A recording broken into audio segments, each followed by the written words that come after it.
Nail Down. I'm Jason Gilbo, JGilbo11, and taking a look at a pretty stacked pitching slate for this Friday, 15-game slate. A lot of top options. You got about 6, 7 guys here that are definitely usable, and definitely carry a high price tag to go with them. But narrow down my favorites here. I mean, you can obviously take your pick between Fernandez and Sales. They're really the top options of the night. Flip a coin, do whatever you want to do. I'll lean with my preference as we get into the games here. Jumping right into things, we got the Cubs and the Pirates. Jake Arrieta versus Francisco Liriano. Pirates, right around a 3 Vegas projected total. Cubs up over 4. Liriano has been really up and down. Not really looking at him even at the depreciated price tag. Obviously, you're looking at the Cubs pretty good against lefties. That strikeout rate has come down from years past. So I think you can definitely take a look on the other side here with Arrieta. Coming off a couple of rocky starts, I mean, 9 runs over the last 2 outings, 4 earned against the Mets, 5 against Cincinnati. So not really intriguing offenses that got to him. So overall, I mean, Arrieta is obviously a GPP play for me, just because you got Fernandez and Sale. I kind of prefer their safety a little bit more. Obviously, would not be surprised to see Arrieta have another strong outing.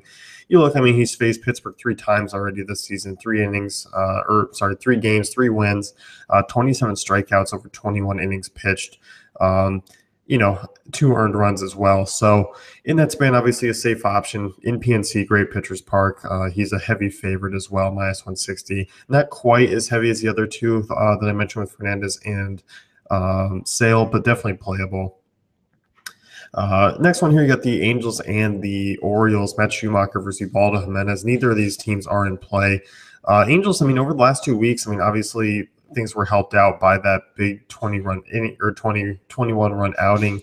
But 367 WOBA over the last 2 weeks, really low strikeout rate. Obviously, Jimenez not in play.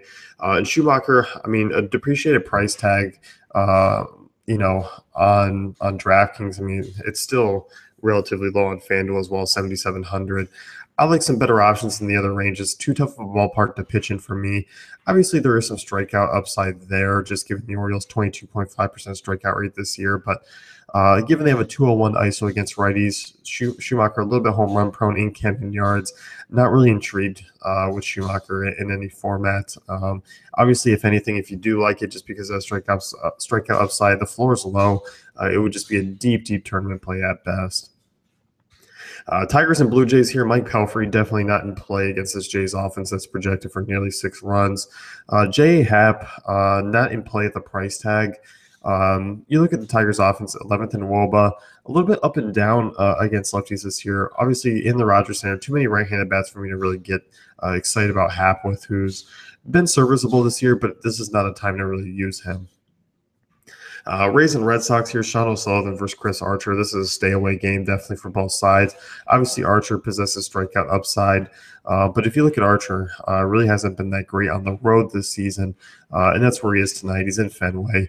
Over 6 ERA on the road, has given up 11 homers on the road this season, and has allowed 10 earned in 10 innings of working against the Red Sox this year. So definitely a stay-away situation. Not enough upside for me. Even with the strikeouts, he's also not a strong favorite either. So overall, definitely you're not looking at Sean O'Sullivan, so you can definitely stay away, from both sides of this. Yankees and Indians, obviously Corey Kluber at 11K comes into a little bit of a discount from Fernandez and Sale. So you got to like the discount there as far as GPPs go. It's not enough for me on FanDuel, 10,900 to 11,000 for Sale. Kluber, I mean, obviously would be a swerve, but it's not really a swerve that I see myself making. Kluber's been a little bit inconsistent. Obviously, we know the upside's there. You look at this Yankees offense, not good against right-handed pitching, 23rd in WOBA. They don't strike out a ton, but we've seen Kluber dial up Ks before against teams that don't strike out, kind of like the Angels, kind of like the Braves against right-handed pitching. So obviously, you're going to look at Kluber in GPP formats only tonight. He's a solid favorite, -163. But still, once again, Fernandez and Sale kind of take the cake for me.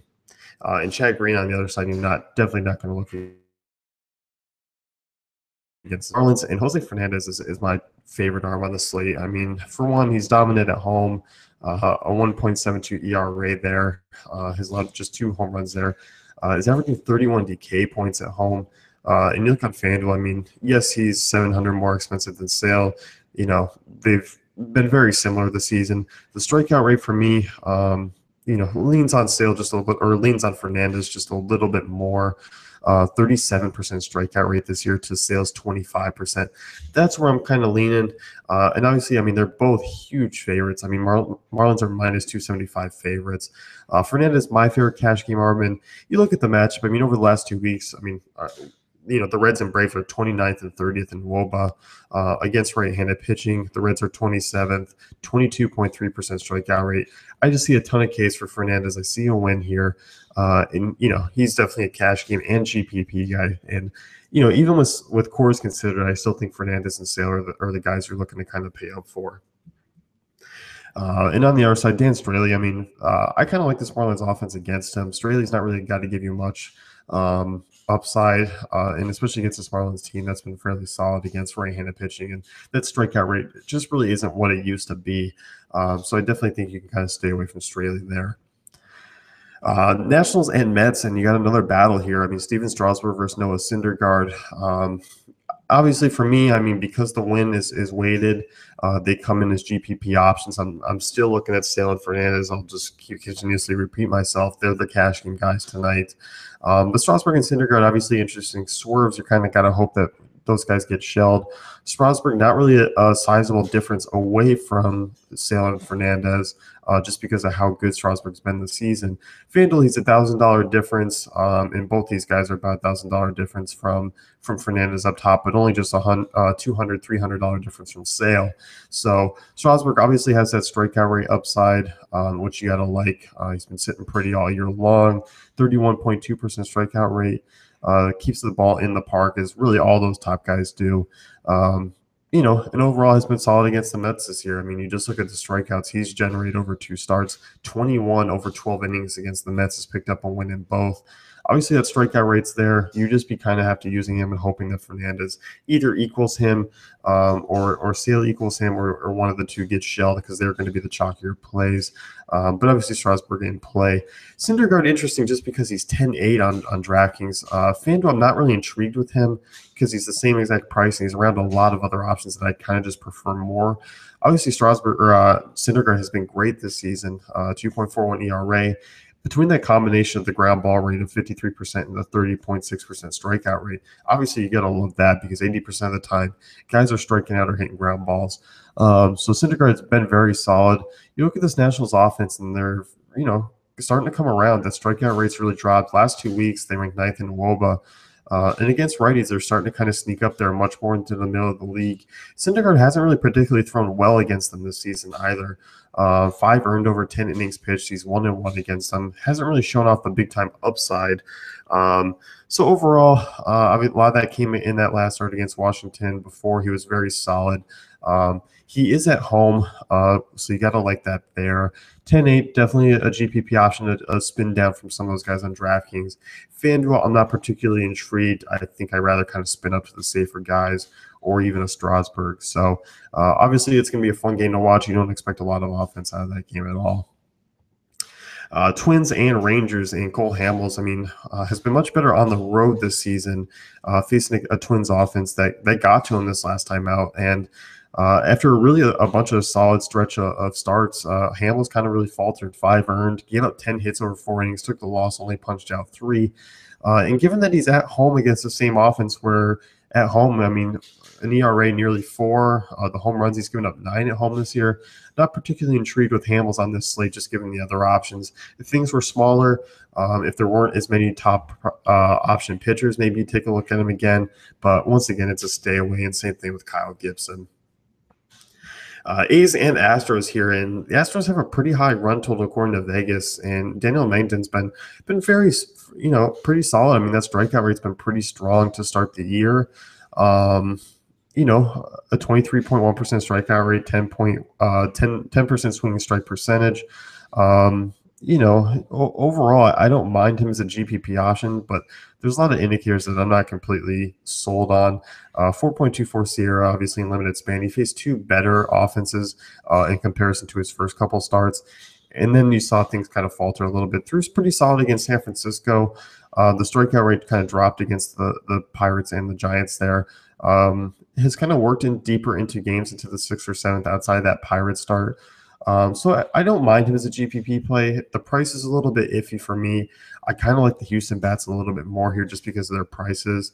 Mangden on FanDuel, 7,300. Obviously, you'd be paying up or paying down there to really load up on bats.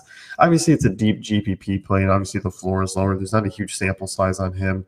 And obviously, you're looking at this Astros offense that is 10th in WOBA against righties. Decent ISO too. The 24% strikeout rate obviously is going to give right-handers any sort of upside in that department. So overall, deep GPP option at most, and you're kind of probably leaning either way as far as using some of those cheap guys because Correa and Springer are pretty cheap. So as far as the other side, Colin McHugh, big favorite, minus 181. McHugh, I mean, he is what he is. He's an average right-hander, does have some upside. Didn't pitch particularly well against Oakland. Doesn't give you a ton of real upside just because he does allow a ton of hits. I mean, 1.45 whip, not a strong option as far as upside goes on DK. You just look at the A's. Yes, they're bottom team in WOBA, 28th. They don't strike out a ton, just 18%. On FanDuel, I mean, I'm definitely just looking for more upside out of my pitcher on a slate like tonight. So McHugh not really in play for me either. We get to Coors here, which is kind of interesting tonight because Vincent Velasquez and John Gray are squaring off against each other. And obviously a double-digit total as always here in Coors. You're never going to see anything less. John Gray, I mean, decent favorite, minus 149. Just 6,900 on DK. I mean, it's kind of an intriguing option as far as GPPs go. And on FanDuel, I mean, I don't even mind the strikeout upside at 7,700 and him getting a win. I think it's an actual GPP viable option. You just look at this Phillies team. Yes, they've been swinging the bat better of late. Overall this season, 21% strikeout rate, 25th in WOBA. Obviously, over the last few weeks, I mean, they've been solid, 3rd in WOBA over the last 2. Chad Bettis shut him down last night. You can make the argument that, yes, it's the first game in Coors for Phillies. You got to get things warmed up, whatever you want to say.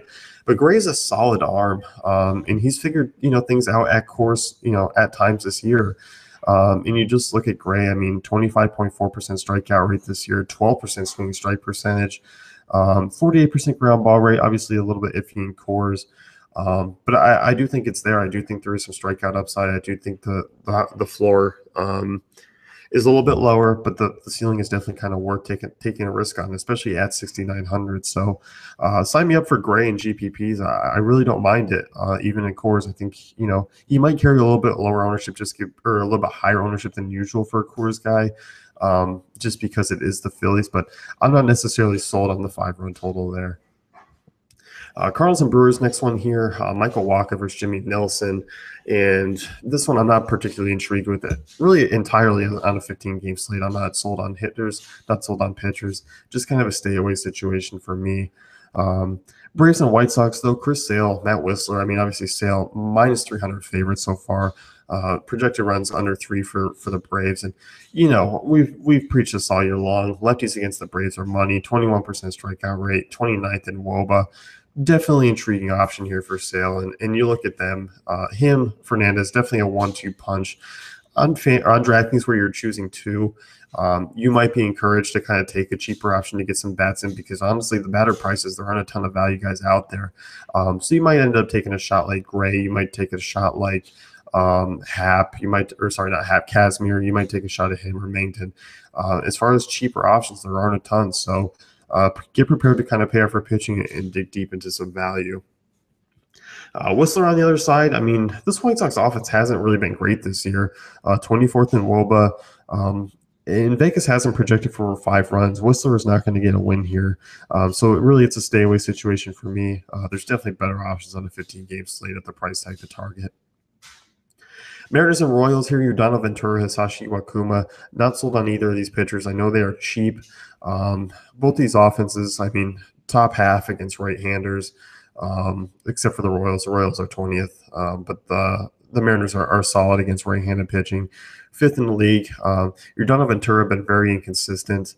You look at the Mariners, I mean, over the last 2 weeks, 11th in WOBA, You look at the Royals, kind of about the same thing. So for me, not really looking to pick on either of these guys. I know they're cheap options on the slate where you're looking for maybe some cheap pitching, but I don't really think it's viable. I don't think there's a ton of upside. No real clear-cut winner here either. Padres and Dodgers, Andrew Cashner versus Scott Kazmir. Obviously, Cashner not a playable guy. Kazmir a little expensive. Obviously, the Padres matchup is going to be intriguing for these guys, but I don't think people have, talking with a few people, mainly Russ from our other pods, is the Padres have been good against lefties this year. Sixth in WOBA. Yes, there's a high strikeout rate, 23.7%, but 344 WOBA, 1.79 home runs per nine. I mean, they do have a run total near 3. Obviously, Kazmir is definitely worth a look because he is a minus 200 favorite. There is some solid upside there. But I think, the floor should be tempered. I think your expectations could be tempered with a little bit here, at least in my opinion. I do think you could see a star where if Kazmir doesn't have things going, you could see kind of just a rocky or mediocre outing, and that's where he's been. You look against Atlanta in the beginning of June, just 14.5 DK points. At San Francisco, 6.5. Milwaukee, 14.8. It really wasn't until his last start where he dialed up the strikeouts, and that was Colorado at home. And that has been the case. So much better offense, and I do think you kind of reasonably temper your expectations, even though Kazmir does have some strikeout upside. And as I mentioned, Cashner, not a guy who's definitely not playable. Arizona, and you got the San Francisco Giants, Jeff Samardzija versus Patrick Corbin. Patrick Corbin cheap, but you're looking lefties against the Giants, not really intriguing, even though they are pretty banged up. Not a big fan of Corbin at the price tag. It is a decent ballpark. Corbin has had a couple up and down starts this season. We have seen a reasonably low floor. But overall, hasn't been great against the Giants. So definitely kind of a hard, an easy pass there. As far as Samardzija goes, kind of trending downwards of late. Has had a couple of decent starts against Arizona. One thing that he does go deep into games, the one thing he is a relatively decent favorite at minus 150. That price tag's not really low enough against a team that is a top half team against right-handers. They do have a 23% strikeout rate, so if Samardzija can get things going, I don't hate the move in GPPs just because he is cheap. We've seen Samardzija go 20-plus DK points. He's not an option on FanDuel. You still just want that high upside option on FanDuel as far as strikeout upside. And I don't really think Samardzija at 9,100 gives that to you. I think you kind of spin up into that top tier. Or you look lower, you look at a John Gray at 7,700. I really do think that strikeout upside is a little bit more there. So overall, not really an intriguing back end of options. I do think it's pretty simple tonight. You're paying up, and I do think John Gray is a reasonable pay down, and I don't hate the option of using kind of cheaper SP2s to fit in some bats because, as I mentioned, the value as far as hitters isn't really that there on DraftKings. FanDuel, it's a little bit different. You do have a little bit more leeway. So that's going to wrap things up here with the pitcher nail down. Be sure to check out DailyFantasyCafe.com for all great tools and content.